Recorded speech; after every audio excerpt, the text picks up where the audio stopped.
할렐루야. 하나님 우리를 사랑하십니다. 하나님 우리를 하나님께 더 가까이 인도하기 원하십니다. 오늘 영적 발돋움이라는 제목으로 말씀을 나누려고 요한복음 8장 29절 말씀입니다. 우리 요한복음 8장 29절 한 절 말씀 우리 같이 한 목소리로 같이 읽겠습니다. 요한복음 8장 29절입니다. 같이 읽겠습니다. 시작. 나를 보내신 이가 나와 함께 하시도다. 나는 항상 그가 기뻐하시는 일을 행함으로 나를 혼자 두지 아니하셨느니라. 아멘. 아멘. 울지 마라. 외로우니까 사람이다. 살아간다는 것은 외로움을 견디는 일이다. 공연이 오지 않는 전화를 기다리지 마라. 눈이 오면 눈길을 걸어가고 비가 오면 빗길을 걸어가라. 갈대숲에서 가슴 검은 도요새도 너를 보고 있다.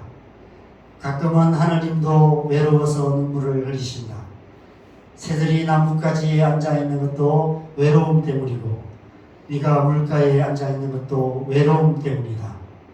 산 그림자도 외로워서 하루에 한 번씩 마을로 내려온다. 종소리도 외로워서 울려 퍼진다. 정호성님의 수선아에게 라는 시입니다. 제가 설교 때나 강의 때 자주 인용하는 시인데 제가 아는 몇 편 안 되는 시 중에 하나입니다. 여러분, 인간에 대한 존재는 누구나 다 외로운 존재입니다. 이 세상에 외롭지 않은 사람이 어디 있겠습니까? 사람마다 느끼는 외로움의 정도의 차이는 있겠지만 살다 보면 누구나 뼈에 사무치는 외로움을 느낄 때가 있습니다. 그래서 우리에겐 외로움을 이기기 위한 많은 도구들이 필요합니다. 해야 할 일을 산더미처럼 쌓아놓고 일에 파묻혀 살아가기도 하고 수많은 사람들의 연락처들을 수시로 들여다보면서 이 사람 저 사람 돌아가며 만나기도 하고 우리가 즐기는 세상이나 세상에 있는 모든 것들, 모든 즐길거리들, 그것은 다 인간이 외로움을 달래기 위해서 만들어낸 것들이 아닐까, 이런 생각을 해보게 됩니다. 절망은 죽음에 이르는 병이라는 말이 있는데 외로움 역시도 죽음에 이르는 병이 아닐까 생각합니다. 육체의 고통을 참기가 힘들지만 마음의 고통도 참기가 쉽지 않습니다. 외로움은 마음의 고통 중에 가장 큰 고통인 것 같습니다. 암으로 고통하는 환자들에게 마약 성분이 있는 진통제를 씁니다. 너무 고통이 크기 때문에. 그런 강력한 진통제가 아니면 고통을 이길 수 없기 때문에 마약 성분의 진통제를 쓴다고 합니다. 오늘날 중독 문제가 심각한 이유가 마음의 고통이 크기 때문이 아닐까, 이런 생각이 듭니다. 그 누구도 그 무엇으로도 채울 수 없는 이 마음의 공허함, 외로움, 마음의 빈자리가 너무 크기 때문에 그 고통을 잊기 위해서 뭔가를 찾다 보니까 그 즐거움에 빠지고 그런 중독적인 즐거움에 빠져드는 것이 아닐까, 이런 생각이 듭니다. 여러분, 이 노래 아십니까? 외로운 사람들이라는 노래입니다. 어쩌면 우리는 외로운 사람들, 만나면 행복하여도 헤어지면 다시 혼자 남은 시간이 못 견디게 가슴 저리네. 비라도 내리는 쓸쓸한 밤에는 남몰래 울기도 하고 누구라도 행여 찾아오지 않을까 마음 설레어 보내. 거리를 거닐고 사람을 만나고 수많은 얘기들을 나누다가 집에 돌아와 혼자 있으면 밀려오는 외로운 파도. 우리는 서로가 외로운 사람들, 어쩌다 어렵게 만나면 헤어지기 싫어 혼자 있기 싫어서 우린 사랑을 하네. 어떻게 같이 노래 불러볼까요? 제가 노래를 좀 잘 부르면 한번 불러볼 텐데, 인간의 외로움의 깊이가 느껴지십니까? 아마 이미 살아오면서 충분히 느껴 오셨을 것이고 지금도 느끼고 계실 거라고 생각합니다. 가족도 있고 자녀들도 있고 교회 지체들도 있고 전화 걸면 만날 수 있는 친구들도 있는데 그런데도 문득 외로워질 때가 있습니다. 저만 그런가요? 하나님이 늘 함께 계시는데 외롭게 뭐가 외로워? 이렇게 말씀하시는 분들이 계십니다. 하나님은 그 사람하고만 늘 함께 계시는지 왜 나를 혼자 두고 계시는지 이런 생각이 듭니다. 인간 존재의 본질적인 외로움이 가장 확실하게 드러나는 순간은 죽음의 순간이 아닐까 이런 생각이 듭니다. 삶은 그래도 함께 할 수 있는데 죽음은 그 누구도 함께 할 수 없습니다. 죽음의 순간은 철저히 혼자가 되는 그런 시간인 것 같습니다. 삶에서 느끼는 외로움은 상대적인 어려움일 때가 많습니다. 어떤 때는 심하게 외로움을 느끼다가 어떤 때는 그런 대로 나는 좀 행복하다 이런 생각이 들기도 합니다. 그런데 죽음에서 느끼는 외로움은 절대적인 외로움인 것 같습니다. 결국 인간이라는 존재는 상대적인 외로움 속에서 살아가다가 절대적인 외로움 속에 죽어가는 그런 존재가 아닐까 이런 생각이 듭니다. 그런데 이런 우리 인생에 다른 삶의 길, 다른 죽음의 길이 있다는 좋은 소식이 있습니다. 그것이 바로 복음입니다. 복음은 우리를 이 세상과 다른 삶의 길로, 이 세상과 다른 죽음의 길로 인도하는 복된 소식이 바로 복음입니다. 여러분, 신앙이라는 것은 우리가 외로움의 고통을 잊기 위해서 선택하는 수많은 마약성 진통제 중에 하나가 아닙니다. 많은 사람들이 신앙생활을 그렇게 하는 것 같습니다. 교회 다니는 이유, 그냥 외롭기 때문에 교회를 다니고요.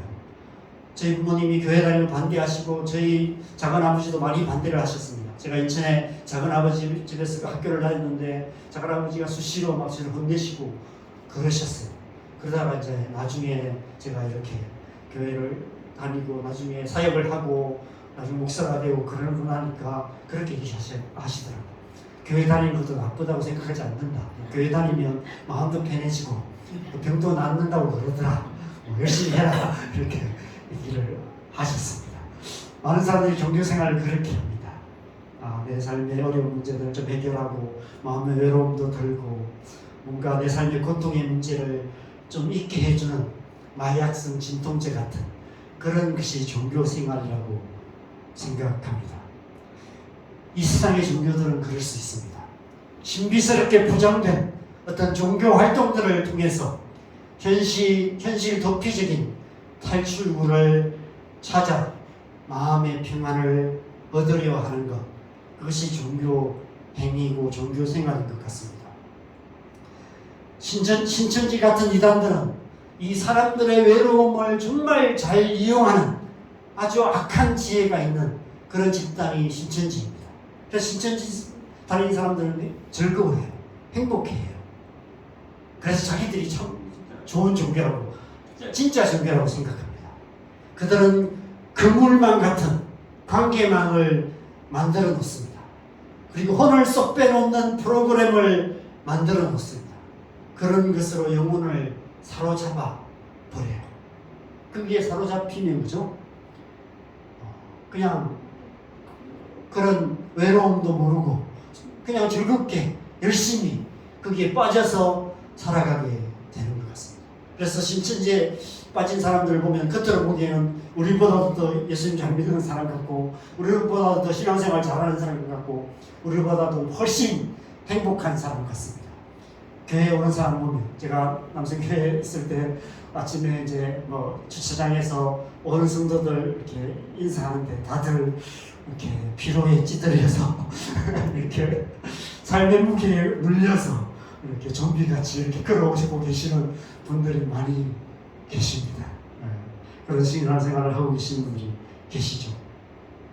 그럼 이 세상 많은 사람들이 외로움을 잊기 위해서 바쁘게 활동하고 수많은 사람들을 만나고 틈만 나면 스마트폰이나 게임에 빠지고 중독적인 쾌락에 쩔어 살아가는데 우리에게 교회 생활이 그런 수단이 될 수 있습니다. 외로움을 잊게 해주는 하나의 수단. 종교적이고 율법적인 행위 중심의 신앙생활은 외로움의 고통을 잠시 잊게 해주는 효과 빠른 진통제 중에 하나에 불과할 수 있습니다. 근데 여러분, 하나님은 우리에게 효과 빠른 진통제나 처방해 주시는 그런 분이 아니십니다. 예수님의 십자가의 피가 단지 잠시 잠깐 고통을 잊게 해주는 진통제에 불과할까요? 하나님은 우리를 근본적으로 고쳐주시는 분, 근본적으로 새롭게 해주시는 분, 그런 분이십니다. 죽음에 이르는 고통인 외로움에서 우리를 자유케 해주시고 구원해 주시는 분이 바로 우리 하나님이신 것이죠. 이 책은 제가 신앙생활 초기에 제 신앙의 중요한 방향성을 설정해 준 책입니다. 영적 발돋움이라는 책입니다. 제가 예수님을 만나고 얼마 안 되어서 읽은 책이니까 한 30년 전에 읽은 책입니다. 제가 이제 몇 년에 한 번씩 이 책을 읽는데 몇 주 전에 제가 책꽂이에서 이 책을 제가 이건 옛날 버전의 책입니다. 이 책인데 그래서 제가 다시 이제 이 책을 읽기 시작했습니다. 근데 진도가 잘 안 나가서 겨우 이제 1장 읽었는데 제가 이제 이게 옛날에 제가 찾던 책인 줄 알았어요. 근데 제가 이렇게 표지에 보니까 제 글씨로 이렇게 글을 써놨더라고요. 보니까 제가 제 집사람과 교제할 때 결혼을 하기 한 20일 전에, 한 3주 전에 선물로 준 책이더라고요. 그래서 제가 이렇게 낯간지는 글이 이렇게 쓰여져 있어서 제가 갑자기 이렇게 당황했었습니다. 저는 그때 제가 제일 아끼는 것을 주면 좋은 선물이라고 생각했던 것 같습니다. 그런데 받는 분은 그렇게 생각하지 않았던 것 같아요. 반짝이는 것 이런 거 주셨어야 되는데 이 책에서는 세 가지 차원의 영적인 발돋움에 대해서 이야기를 합니다. 첫 번째 차원은 자아를 향한 발돋움인데 외로움에서 홀로 있음으로 발돋움해야 된다. 이런 얘기를 첫 번째 1부에서 하고 있습니다. 그리고 2부는 타인을 향해서 발돋움해야 돼요. 이제 외로움에서 홀로 있음으로 발돋움한 후에 이제 다른 사람을 향해서 나아가야 되는데 적개심에서 따뜻하게 맞음으로 발돋움해야 된다. 다른 사람을 향해서 막연한 적개심을 갖고 경계하는 것이 아니라 사람들을 따뜻하게, 누구든지 따뜻하게 맞을 수 있는 그런 발돋움을 해야 된다라고 얘기를 합니다.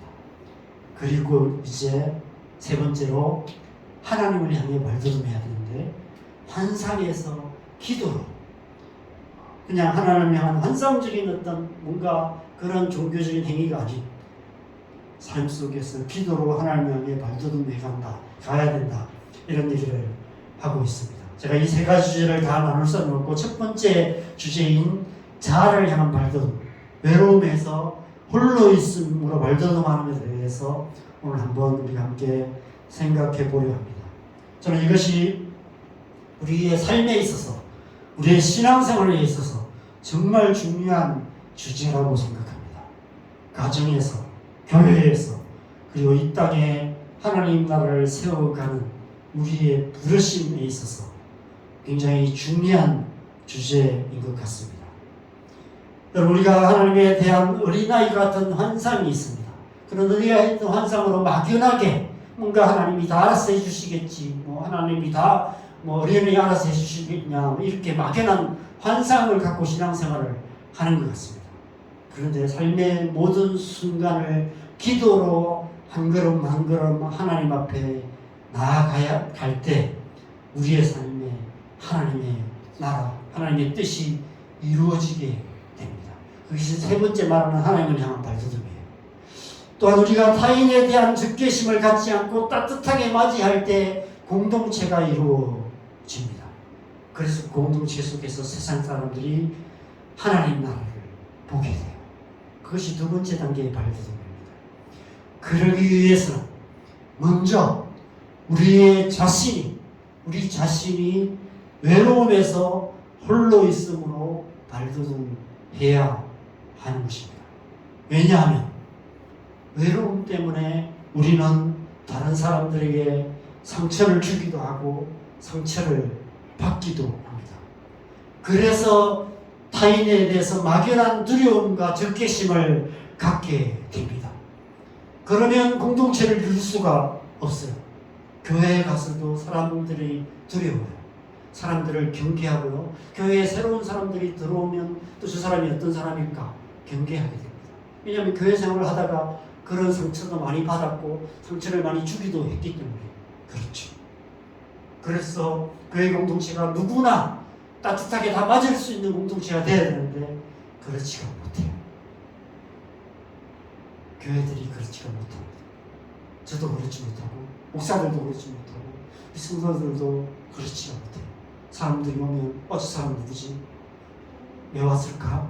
막연한 요즘은 뭐 나도 신천지도 판을 치니까 혹시 신천지 아니냐 뭐 이런 경계심도 갖고 이렇게 되는 것 같습니다. 그러면 우리가 하나님을 향해서도 올바른 중심으로 나아갈 수 없게 되죠. 그렇죠? 우리가 서로 사랑해야 하나님 향해서도 기꺼이 하나님 우리를 품으시는 하나님께 나아갈 수 있는데 그렇게 되지 못합니다. 나의 외로움을 채워줄 거라는 기대를 가지고 관계를 시작하는 한 그 관계는 건강한 관계가 될 수 없다라고 이 책은 말하고 있습니다. 타인을 나의 외로움을 채워주는 존재로 이용하지 않을 수 있기 위해서 외로움에서 홀로 있음으로 발돋움해야 된다라고 얘기하고 있습니다. 이 책의 내용을 제가 짧게 소개해 드리겠습니다. 글씨가 잘 안 보이죠? 이 세상에서 우리가 느끼는 어떤 정신적인 고통 중에서 그릇된 이유로 나오는 고통이 있다고 합니다. 많은 고통들은 있지만 잘못된 이유 때문에 느끼는 고통이 있는데 우리가 서로의 외로움을 없애주기 위해서 부름받았다는 잘못된 기대, 사람들에 대해서 잘못된 기대를 갖고 있기 때문에 고통을 받는다고 합니다. 우리가 살아가다가 외로움에 못 이겨서 자신으로부터 떠나서 다른 이에게 기댄다면 결국은 우리가 맺는 관계라는 것이 서로를 지치게 만들고 피눈물나게 만들고 우리의 포옹으로 상대를 옥죄는 결과를 낳게 된다라고 말합니다. 친구나 연인도 남편이나 아내도 어떤 공동체도 우리의 깊은 외로움을 잠재울 수는 없을 것이다. 하나님만이 채워줄 수 있는 이런 기대들을 가지고 다른 사람들에게 짐을 지우면 우리는 값없이 주는 우정이나 사랑을 표현하지 못하고 오히려 부족하고 연약하다는 느낌만 받을 수밖에 없다. 외로움에 지친 나머지 함께라면 더 이상 외롭지 않을 거라는 기대를 품고 함께하고자 하는 한 서로를 비난하는 결과를 낳고 만다. 많은 관계들이 이렇습니다. 가장 이 관계가 뚜렷하게 나타나는 것이 결혼 생활인 것 같아요. 그렇죠? 결혼을 하면 서로가 외로움을 채워줄 거라고 생각하는데 저만 그런지 모르지만 결혼하고 나니까 더 외로운 데가 더 많더라고요. 죄송합니다. 참 우리의 삶의 실상을 정말 잘 파악하고 잘 표현한 말이 아닐까 생각합니다. 건강한 가정은 홀로 선 두 사람이 만나는 가정이 건강한 가정인 것 같습니다. 건강한 관계는 홀로 선 사람들이 함께 만들어가는 관계입니다. 외로움에 지쳐서 서로 기대려고 하는 그런 관계가 아니라 하나님 앞에 홀로 서서 깨끗하게 서서 평안하게 관계를 맺어갈 때 아름다운 공동체가 이루어질 수 있죠. 교회 공동체가 그런 곳이 되어야만 하는 것입니다. 서로를 나의 외로움을 달래는 수단으로 이용하려 하지 않고 기꺼이 나 자신을 내어줄 수 있는 성숙한 사람들의 공동체가 되어야 합니다. 하나님 나라가 바로 그런 곳입니다. 홀로 쓴 사람들, 그런 성숙한 사람들이 기꺼이 내 자신을 내어주는 그런 나라가 하나님의 나라입니다. 홀로 쓴 사람은 넘어진 사람을 일으킬 수 있습니다. 홀로 선 사람은 외로운 사람이 기대어 줄 수 있는, 기댈 수 있는, 어떤 어깨를 내어줄 수 있는 그런 사람이 될 수 있습니다. 먼저 홀로 선 사람은 아직 외로움으로 고통하는 사람들에게 작은 위로를 줄 수 있습니다. 부부관계에서 한 사람이라도 홀로 서 있다면 조금 삐걱거리긴 하지만 언젠가는 균형을 이룰 수 있게 될 것입니다. 그렇지 못하기 때문에 서로에게 자신의 외로움을 채워주기를 요구하고 기대하고 그러지 못하기 때문에 서로 원망하고 서로 핥히고 서로 상처주고 상처받는 관계가 되어가는 것 같습니다. 부모가 홀로 서야만 자녀들을 바로 세울 수 있습니다. 부모가 홀로 서지 못하면 자녀들을 자기 외로움을 채워줄 애착 인형처럼 만들어서 자녀들에게 집착하게 됩니다. 아니면 반대로 가정도 자녀도 나 몰라라 하고 밖으로 나돌거나 중독적인 도피처를 만들어서 현실 도피적인 삶을 살아가게 됩니다. 대부분 남자들이 많이 그렇죠. 밖으로만 떠들고. 근데 요즘은 이제 여자분들도 많이 그렇습니다. 가정에서 이렇게 아이 키우면서 받는 스트레스를 술로 푸는, 그래서 알코올 중독에 빠지는 그런 주부들이 많이 있습니다. 가장 쉽게 접할 수 있는, 만들 수 있는 중독적인 도피지가 술인 것 같아요. 그래서 이 술로 많이 풀죠. 집에서 술을 마셔야 잠자고 이런 알코올 중독에 빠지는 경우들이 굉장히 많이 있습니다. 외에 성중독이나 도박 중독이나 마약 중독 같은 파괴적인 중독에 빠져서 사회 문제가 되기도 하고 또 이런 사회적인 문제들로 말미암아 여러 가지 어떤 어려움들을 낳고 있는 모습들을 우리가 많이 보게 됩니다. 그래서 이 주제가 굉장히 중요합니다. 홀로 서야 합니다. 외로움에서 홀로 있음으로 발돋움해야 하는 것이죠. 그런데 저는 이 책을 30년 동안 읽었는데 계속 이런 질문이 생겨요.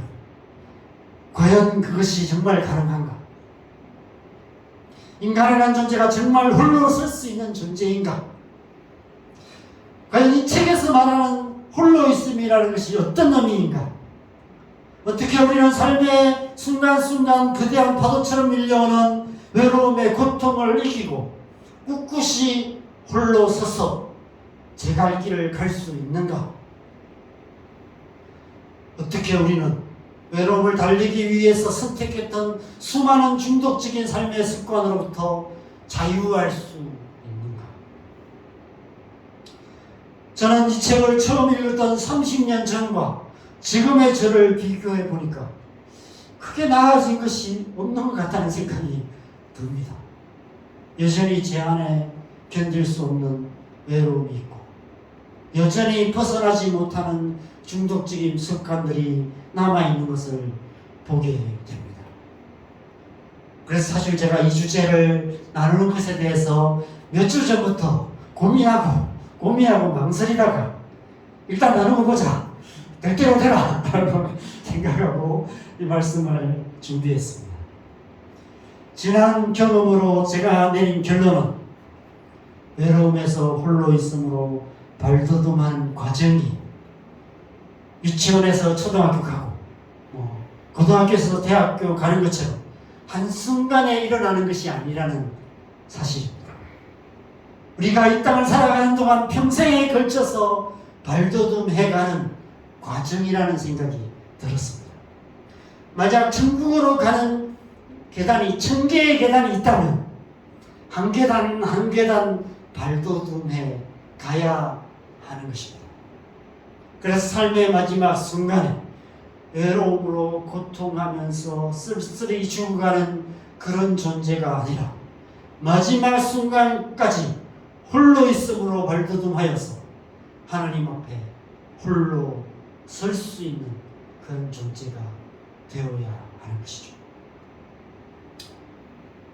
그런데 정말 그것이 가능할까? 인간이라는 존재가 정말 그렇게 홀로 있음에 이를 수 있을까? 이 책이 말하는 홀로 있음의 의미를 잘 이해해야만 그렇다고 대답할 수 있게 됩니다.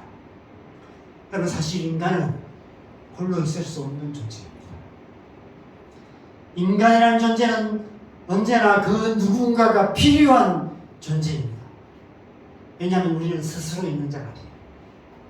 하나님만이 스스로 계신 분이십니다. 우리는 스스로 있는 존재가 아니에요. 누군가가 필요합니다. 우리의 외로움을 없앨 수 있는 다른 길이 없어요. 유일한 길은 내가 사랑하고 나를 사랑하는 누군가가 항상 나와 함께 있어야만 하는 것입니다. 그런데 과연 이 세상 그 누가 나와 항상 함께 있을 수 있습니까? 한순간도 나와 떨어지지 않고 항상 함께 있을 수 있는 존재는 아무도 없습니다. 사랑하는 사람이 있고 친구도 있고 가족도 있습니다. 그렇지만 항상 함께 있을 수는 없습니다. 온 가족이 집에 있는 저녁 시간에도 우리는 각자 자기만의 공간에서 자기만의 즐거움에 몰두해 있습니다.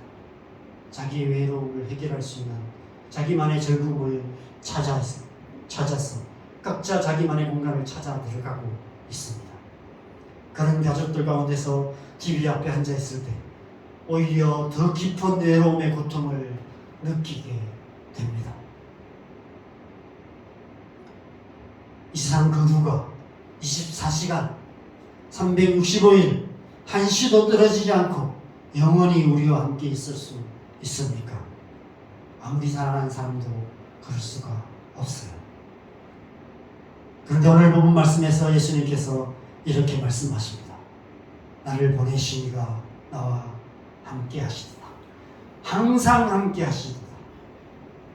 나를 혼자 두지 아니하셨다라고 말씀하십니다.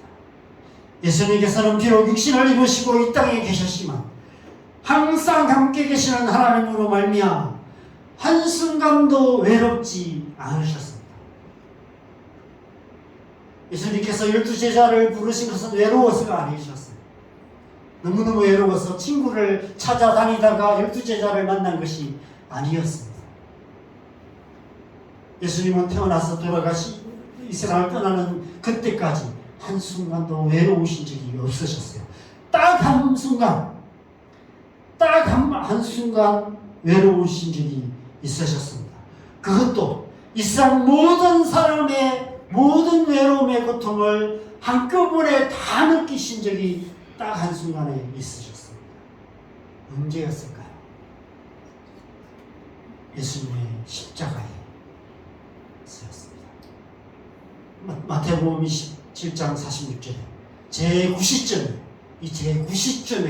예수님께서 이 외로움의 고통을 느끼셨어요. 예수께서 크게 소리질러 이르시되 엘리 엘리 라마 사박다니 하시니 이는 곧 나의 하나님 나의 하나님 어찌하여 나를 버리셨나이까 하는 뜻이라. 여러분, 예수님께서 십자가에서 당하신 고난은 단지 육체적이고 심리적인 고통만이 아니라 가장 큰 고통인 온 인류가 함께 고통하는 가장 큰 고통인 이 외로움의 고통을 십자가에서 한꺼번에 맛보고 한꺼번에 감당하신 것이 바로 예수님의 십자가입니다. 죄인이 되셔서 하나님과 분리된 그 순간에 예수님은 처음이자 마지막으로 온 인류의 본질적인 고통인 외로움의 고통을 한꺼번에 감당하신 것입니다. 예수님께서는 십자가에서 우리의 모든 외로움의 고통을 다 감당하셨습니다. 항상 함께 계시는 하나님께 버림받은 고와 같은 영혼의 외로움으로 크게 부르짖으셨던 것입니다. 엘리 엘리 라마 사박다니 나의 하나님 나의 하나님 어찌하여 나를 버리셨나이까. 여러분, 이것이 이 세상 모든 사람이 느끼는 외로움의 실체입니다. 하나님께 버림받은 존재. 아버지를 잃은 고아의 외로움. 그것이 우리가 느끼는 외로움이에요. 태초에 하나님께 범죄함으로 아버지를 떠난 인간은 본질적으로 아버지 없는 고아 같은 존재입니다. 그 인간 존재의 외로움을 누가 채워줄 수 있을까요? 그 무엇으로 채울 수 있을까요? 그 무엇도 채울 수 없습니다. 오직 아버지가 필요해요. 오직 하나님만이 채울 수 있는 것입니다. 아버지께서 우리와 함께 계실 때, 아버지께서 우리와 언제나 함께 하실 때 그 외로움이 해결될 수 있는 것입니다. 그러므로 홀로 있음이라는 것은 아무도 없는 곳에 나 혼자 있는 것을 말하는 것이 아닌 것입니다. 아버지와 함께 있음을 의미하는 거예요. 하나님과 함께 하는 것. 하나님이 항상 함께 계시기 때문에 하나님으로 말미암아 외로움이 없는 충만한 만족함, 그것을 말하는 거죠. 그래서 예수님께서 또 다른 무예사를 약속하세요. 요한복음 14장 16절에서 18절에 보면 내가 또 다른 무예사를 너희에게 주시길 건데 영원토록 너희와 함께 있게 하겠다. 너희와 함께 하실 텐데 너희 속에 계실 것이다. 너희를 고아처럼 버려두지 않겠다. 이렇게 말씀하십니다. 더 이상 고아가 아니라 하나님의 아들이 되게 하실 것을 말씀하세요. 그리고 그 약속대로 예수님께서 십자가에 죽으시고 부활하신 후에 성령을 보내주셨습니다. 그래서 로마서 8장 14절에서 16절에 보면 우리를 하나님의 아들이라고 말합니다. 이 말씀을 같이 읽겠습니다. 시작. 무릇 하나님의 영으로 인도함을 받는 사람은 곧 하나님의 아들이라. 너희는 다시 무수하는 종의 영을 받지 아니하고 양자의 영을 받았으므로 우리가 아빠 아버지라 부르짖느니라. 성령이 친히 우리의 영과 더불어 우리가 하나님의 자녀인 것을 증언하시나니. 여러분, 우리는 더 이상 고아가 아닙니다. 여러분, 우리는 더 이상 고아의 영으로 살아가는 존재가 아닙니다. 그런데도 우리는 살아가다 보면 아직도 고아처럼 고아의 영으로 외로운 가운데 살아갈 때가 너무 많은 것 같습니다. 이미 하나님의 아들이 되었는데 우리에게 아들의 영을 주셔서 하나님을 아빠 아버지라 부르게 하셨는데 하나님의 영이 친히 우리와 더불어 계시는데 함께 계시는데 우리는 고아의 영으로 외롭게 살아가고 있는 것이죠.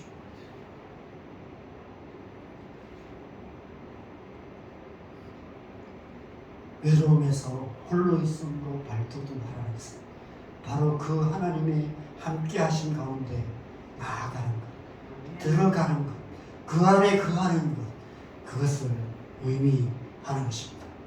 그렇게 살아갈 때 시편 63편 5절에서 다윗의 고백처럼 골수와 기름진 것을 먹음같이 내 영혼이 만족할 것이다. 내 영혼이 기쁜 입술로 주를 찬송할 것이다 라는 이 다윗의 고백이 우리의 고백이 될 수 있는 것입니다. 사무치는 외로움으로 고통하던 우리의 영혼이 언제나 함께 하시는 하나님으로 말미암아 더 이상 외롭지 않고 참된 기쁨, 참된 즐거움, 참된 만족함을 누리며 살아가게 된다는 것입니다. 여러분, 지난 신앙생활 한번 돌아보십시오. 그런 때가 있지 않으셨어요? 하나님 은혜 받았을 때 정말 그렇게 길지는 않았지만 어떤 짧은 순간이었지만 그것을 맛보신 적이 있었죠. 저도 그랬습니다. 사는 게 너무 행복했어요. 막 걸어가면서도 찬양하고 그렇게 늘 노래 부르면서 다녔던 그때가 있었습니다. 그런데 점점 더 뭔가 다시 내 삶이 무거워지고 힘들어지고 이런 일들이 계속해서 마치 이렇게 사이클처럼 반복되어 왔던 것 같습니다. 그러기 위해서 우리가 해야 할 일이 있죠. 다윗이 이 시편 앞에 이런 말씀을 고백하고 있습니다. 우리 63편 1절 2절을 같이 있겠습니다. 다윗이 유다 광야에 있을 때에 하나님이여 주는 나의 하나님이시라 내가 간절히 주를 찾되 물이 없어 마르고 황폐한 땅에서 내 영혼이 주를 갈망하며 내 육체가 주를仰望하나이다. 내가 주의 권능과 영광을 보기 위하여 이와 같이 성수에서 주를 바라보았나이다. 다윗이 유다 광야에서 간절히 하나님을 찾았던 것처럼 우리 또한 하나님을 간절히 찾고 하나님 앞에 나아가야 하는 것입니다. 외로움과 목마른 영혼으로 하나님을 찾았던 유다 광야는 다윗에게 있어서 하나님을 만나는 성소였습니다. 우리 또한 광야 같은 세상을 살아가고 있습니다. 여러분, 왜 우리가 계속해서 목마름을 느끼고 계속해서 외로움을 느낄까요? 우리가 살아가는 삶의 현장이 그래서 우리가 지금 하나님 나라 가면 안 외로울 거예요. 그냥 하나님의 은혜가 충만한 그 현장 속에 있으면 외로움을 못 느낄 거예요. 혹시 중년 때에 옛날에 수련회 가보셨습니까? 저는 이제 선교단체에 있을 때 수련회도 많이 갔고요. 간사들 간사총회 하는 막 일주일 예배하는 그때 가면 일주일 그때가 천국 같았습니다. 일주일 내내 아침 저녁으로 막 2시간 3시간씩 예배하고 말씀 듣고 오후에 우리 간사들하고 교제하고 이런 시간들을 보내면 내일 가기 싫다. 그냥 여기서 이렇게 몇 년이고 그냥 같이 있었으면 좋겠다. 이런 생각이 들 때가 있었습니다. 그렇게 살면 그죠?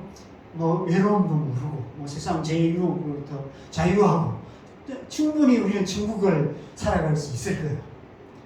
그런데 우리 그 찬양 있죠. 저장 밑꽃이 있을 우리 찬양 있죠.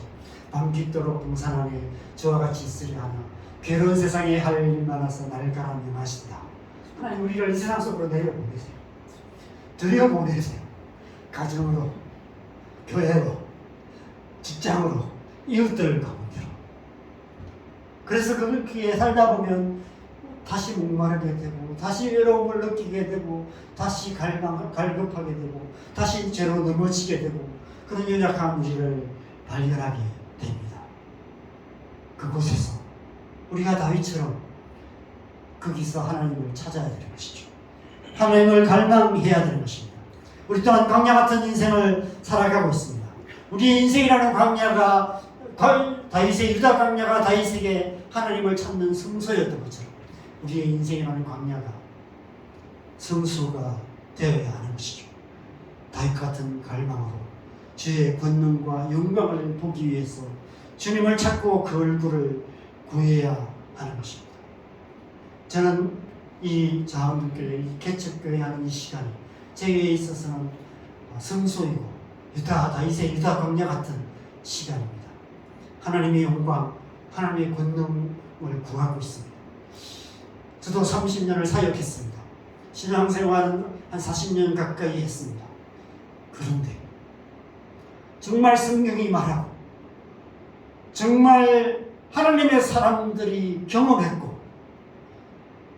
하나님의 나라가 임할 때 한국 교회의 역사들 가운데 일어났던 그 부흥의 때에 일어났던 그 하나님의 살아계신 그 하나님의 영광이 나타나고 하나님의 권능이 역사되어져서 정말로 하나님의 영광 때문에 우리가 감격해하고 하나님의 그 역사하심 때문에 우리의 심령이 변화되고 하나님을 알지 못했던 사람이 하나님을 만나고 그토록 오랫동안 기도하고 싸워도 변화되지 않았던 우리 안에 있던 악한 성품들이 변화되고 우리가 오랫동안 기도해도 변화되지 않던 우리의 가족들이 주님 앞에 돌아오는 그런 역사들, 하나님만이 하실 수 있는 그런 역사들, 우리가 열심히 노력해서 인간적인 프로그램들, 교회가 오랫동안 해왔던 어떤 좋은 프로그램들을 가져다가 교회 안에서 그런 일들을 하고 전도지 만들고 뭔가 여러 가지 열심히 해서 일어나는 그런 역사들보다 하나님의 영광,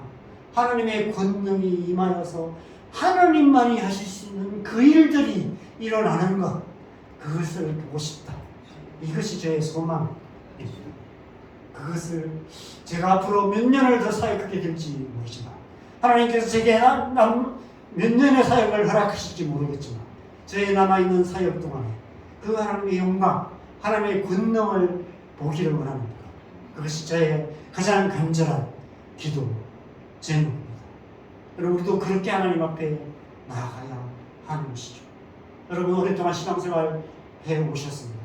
나름대로 열심히 해오셨던 적도 있었고, 이제 내가 나이도 좀 들고 그래서 좀 뭔가 한 걸음 물러서고 싶은 마음도 있으실 것입니다. 그러나 여러분, 우리가 마지막 순간까지 발돋움해 가야 합니다. 우리의 삶 속에, 나의 신앙생활 가운데 하나님의 영광과 권능을 보는 그 갈망을 가지고 끊임없이 주님 앞에 나가야 하는 것이죠. 우리의 가정 가운데 하나님의 영광과 권능이 임하는 것을 보고, 우리의 자녀들의 삶 속에 하나님의 영광과 권능이 임하는 것을 보고, 우리가 살아가는 이 땅 가운데 하나님의 영광, 하나님의 권능이 임하는 것을 보기를 갈망하면서 하나님 앞에 끊임없이 한 걸음 한 걸음 발돋움해 가는 것, 그것이 우리의 신앙생활이 되어야 될 줄 믿습니다. 그렇게 우리가 하나님 앞에 나아갈 때 우리는 하나님과 함께 살아가게 되고, 더 이상 외로움에 고통하는 삶이 아니라 참된 만족과 기쁨을 맛보고 누리는 삶을 살아갈 수 있게 되는 것입니다. 거기까지 나아가야 합니다. 그래서 발돋움이라고 표현하고 있는 것입니다. 마치 계단을 올라가듯 천국으로 올라가는 천개의 계단을 한 계단 한 계단 발돋움하여 올라가야 하는 것입니다.